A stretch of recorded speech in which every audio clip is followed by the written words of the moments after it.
बहुचर्चित हत्याकांडर है scene recreation. नुआ वर्षर पहली दिन में गाँ दांडे शह शह खंड कर हाणी फिंगी देइथिला हत्याकारी। ढेंकानाल जिला परजंग थाना अधीन बसई गाँ दांडे जानुआरी 1 तारिख 2025 रिखरे घटैथिला विभत्स हत्याकांड। नृशंस हत्याकारी सरोज विश्वाल ओरफ मकु दिन द्विप्रहर समस्त सामने गोड़ाई गोड़ाई हाणीथिला राकेश सेठी को।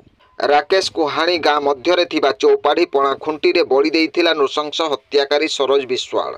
शह शह खंड कर राकेश सेठी को हाणिबा परे ग्रामर विभिन्न स्थान में फिंगी देई घटनास्थल फेरार हो गाँ जंगल में लुचि रहुथिला मकु। तेबे विलंबित रात्रि रे घर को खाइबा पई आसुथिबा बेले पुलिस डिपार्टमेंट रो मायाजाल रे छंदी होई जाइथिला नृशंस हत्याकारी सरोज विश्वाल।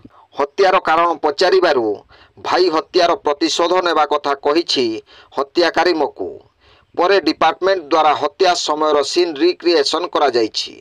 वर्तमान बड़ प्रश्न है पूर्व सरकार मानकर साधारण लोक मानकु काहीकि उचित न्याय प्रदान करा जाउ नथिला, जार परिणाम स्वरूप गाँ दांडरे विभत्स हत्याकांड। बर्बाद होईगला गोटिए परिवारर भविष्यत। ब्यूरो रिपोर्ट, जनजागरण ओडिया।